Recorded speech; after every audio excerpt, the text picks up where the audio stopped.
Cerita kehidupan bebas di desa terpencil yang terinspirasi dari kisah nyata ini diawali dengan terlihatnya seorang wanita yang kabur dari desa yang terletak di pedalaman pegunungan Catskill, New York, Amerika Serikat. Where you going? Marcy!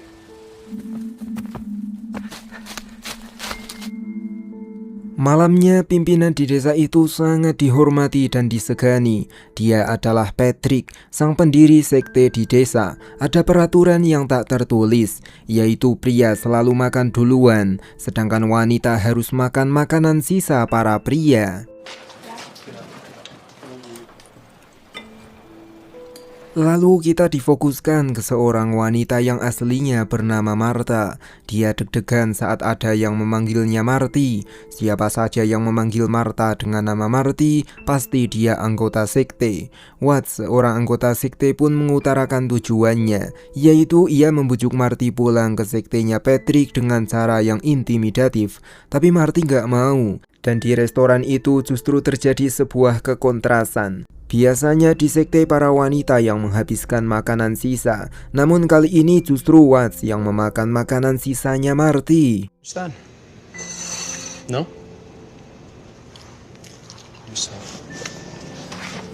Meskipun Marty sudah diintimidasi oleh Watts, tapi Martha menelepon kakaknya setelah 2 tahun Martha nggak ada kabar. Lokasinya Martha sekarang masih di wilayah upstate New York. Itu masih dengan sektenya Patrick, sedangkan kakaknya Martha tinggal di Connecticut. Perjalanan bisa ditempuh selama 3 jam lebih. Kakaknya Martha siap menjemput Martha dan Martha menyuruh kakaknya untuk ngebut. Martha, please don't hang up. Don't hang up the phone. I have to go. Sampailah Martha di rumah kakaknya yang bernama Lucy. Setelah mandi junub, satu-satunya hal yang Martha butuhkan adalah turu.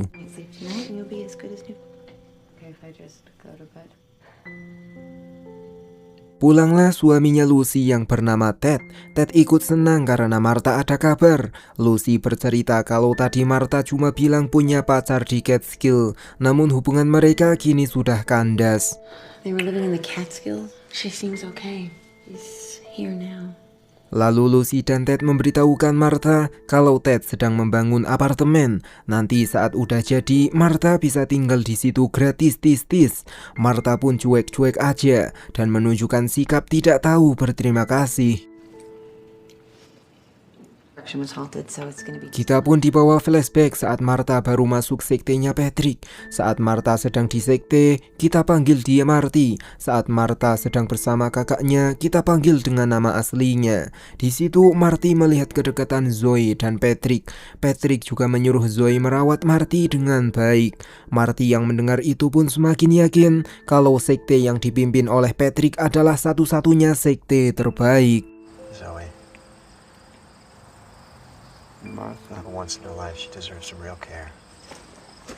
Pagi harinya mereka dibangunkan pakai panci yang dibunyikan. Rutinitas mereka cukup monoton. Tidak ada internet, tidak ada TV, dan tidak ada distraksi dari dunia luar.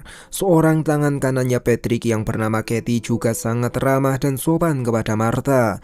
Katie yakin kalau Martha akan menemukan peran yang cocok di desa yang dipimpin oleh Patrick. In town, because we still need some money. Find your role. Lalu Martha ngumpul bareng Zoe dan yang lain. Di desa ini kebebasan adalah segalanya. Tidak ada yang menikah dan tidak ada janji suci dua insan yang saling menyukai. Dalam desa ini menganut sistem poligami komunal. Patrick adalah satu-satunya otoritas. Semua hubungan harus dengan izinnya Patrick, dan Patrick bebas main dengan cewek yang mana aja. Jika Marty mau terus tinggal di desa, maka Marty harus melakukan apa yang Patrick suruh. Marty yang mendengar itu pun cuma kebingungan.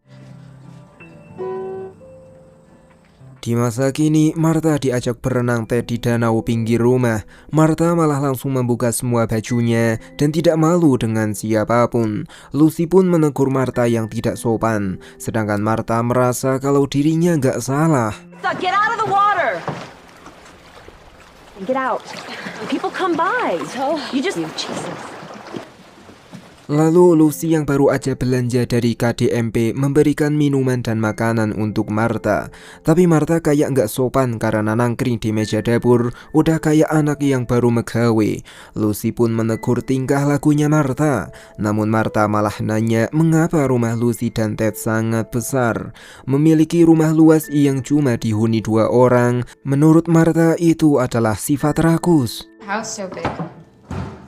2 people. Kemudian Lucy tetap sabar merawat Martha. Ia pun menyuruh Martha mengganti bajunya yang sudah kulu-kulu.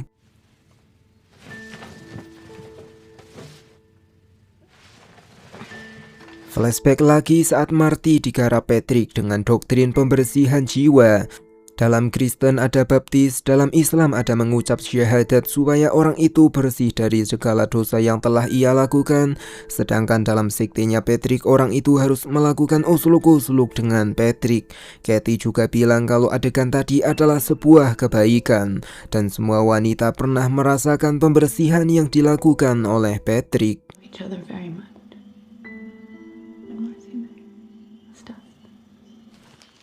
Ditambah lagi Zoe yang bilang kalau Marty sangat beruntung karena baru aja melakukan pembersihan. Zoe rindu masa-masa itu dan Zoe ingin merasakan pembersihan itu lagi. Kini Zoe seperti sudah melupakan masa lalunya Zoe. Dan Zoe merasa terlahir kembali setelah diusluk-usluk Patrick.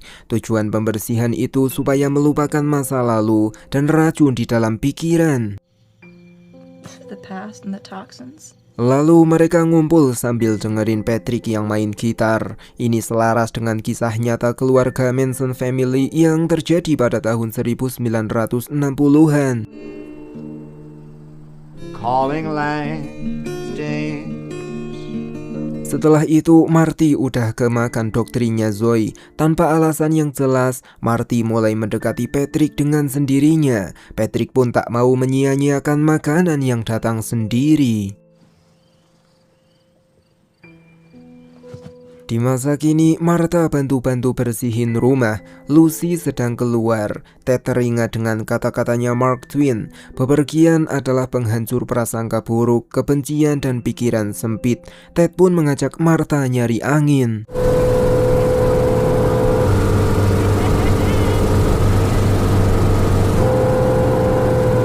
Di situ Ted bercerita kalau Lucy sedang ke dokter. Sudah lama Lucy dan Ted menikah tapi belum dikaruniai bayi. Martha yang mendengar itu pun cuma bisa ngetawain sambil mapan berenang. Do you want a baby? You would know what to do with it.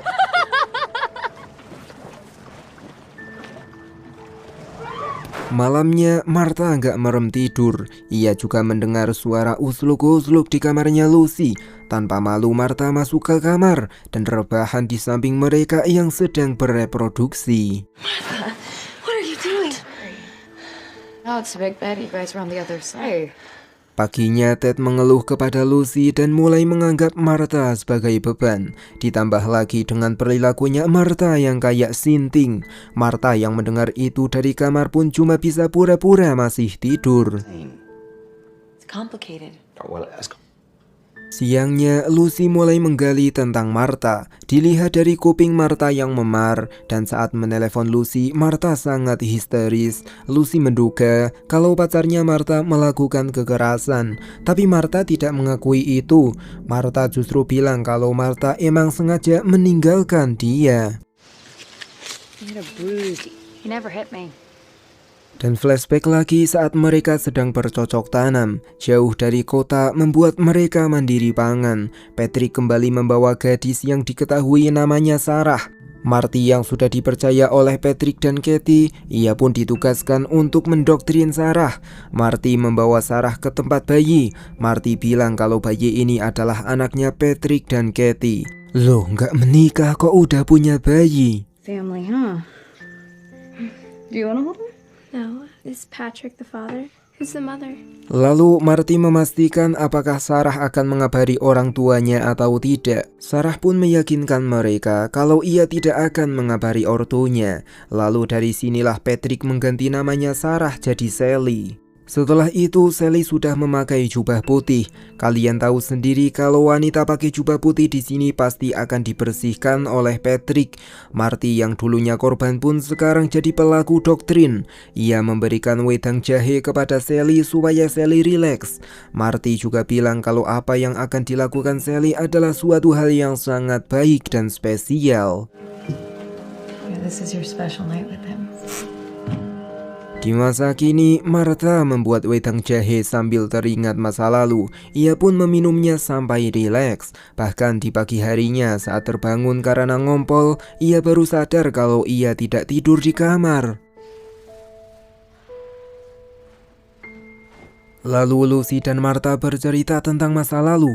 Dari sinilah kita tahu mengapa Martha dulu pergi dari rumah, yaitu ortu mereka udah nggak ada. Satu-satunya keluarga yang Martha punya hanyalah Lucy. Dalam kerapuhan psikologis itu, Martha merasa sudah dicuekin oleh Lucy. Namun kini Martha sadar kalau dulu Martha yang terlalu gegabah mengambil jalur emosi, dan Lucy adalah orang yang selalu ada buat Martha. Head. What are you talking about? I am a teacher and Lalu saat makan malam, Ted menanyakan Martha tertarik di bidang apa. Martha membawa doktrin dari sektenya Patrick, yaitu orang tidak butuh karir, orang cuma butuh hidup doang. Menurut Martha, Ted mengukur keberhasilan seseorang dari uang dan jabatan. Itu bukan cara baik dalam menjalani hidup. Ted yang mendengar itu pun emosi dan teringat kata Buya Hamka. Kalau hidup sekadar hidup, babi di hutan juga bisa hidup. Kalau bekerja sekadar bekerja, kera juga bekerja. You don't know anything about it. Is that the right way to live? No.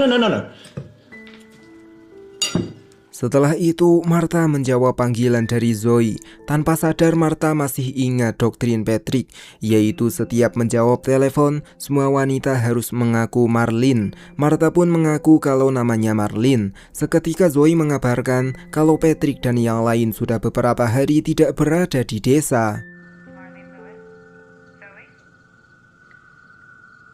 Back to the past, selain mandiri pangan, di desa itu mereka diajari bertahan hidup dan membela diri. Lumayan agak aneh, karena Patrick mendoktrin menolak kehidupan modern, tapi dia mengajarkan anggotanya bisa menembak pakai senjata modern. Yang lebih aneh lagi saat Patrick menyuruh Marcy menembak kucing yang mengidap kanker. Jika Marcy tidak menembak kucing itu, maka Marcy harus menembak salah satu anggota pria. Marcy pun tak bisa melakukannya. You said it was sick. Setelah itu, Patrick mengajak mereka semua untuk menjarah dan saling menikmati di rumah orang tak dikenal. Dari sini Marcy mulai merasa hampa. Ia ingin keluar, tapi doktrin Patrick dan anggotanya sudah mendarah daging di dalam dirinya Marcy.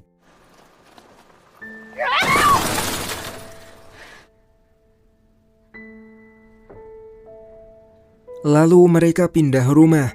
Mereka akan berpesta usluk-usluk lagi. Tapi pemilik rumah ternyata di rumah. Mengetahui kalau barangnya tidak ada yang dicuri, pemilik rumah mengusir mereka secara baik-baik. Tapi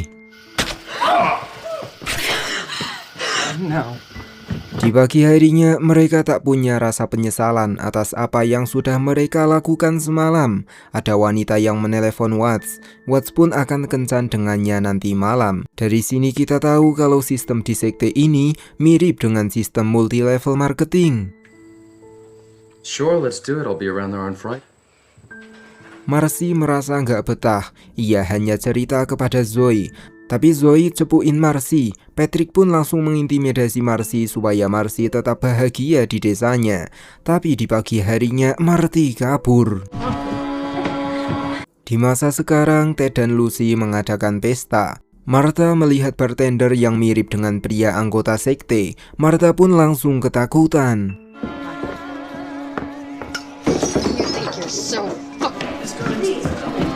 We all have to leave. Sejak saat itu, Ted mulai nggak tahan. Ia akan nyari tempat tinggal untuk Martha. Lucy pun nggak bisa menolak argumen suaminya tersebut. Martha pun kebangun dari tidur. Ia teringat dengan Patrick. Ia refleks nendang Ted yang dikira Patrick. Dari sini kita paham bahwa trauma dan doktrin mendalam selama 2 tahun masih melekat erat dalam dirinya Martha. Lucy mencoba mengubah perilakunya Martha supaya Ted tidak mengusir Martha. Tapi Martha malah mengolok-olok Lucy yang tidak akan pernah bisa menjadi ibu yang baik. I know. I'm sick of Be a terrible mother. Di pagi yang dingin, Lucy mengabari kalau nanti Martha akan diajak ke psikiater. Martha pun nurut dan menunggu waktu sambil berenang. Berangkatlah mereka ke psikiater. Martha merasa mobil di belakang yang selalu mengikuti mirip dengan mobilnya Patrick. Entah itu Patrick atau bukan, yang pasti film pun tamat. Sungguh ending yang menggantung. Kenapa endingnya nggak jelas? Karena kita disuruh merasakan PTSD yang dirasakan Martha. Meskipun Martha sudah lepas dari jeratan sekte, tapi Martha sudah terlanjur trauma dan pikirannya rusak selamanya.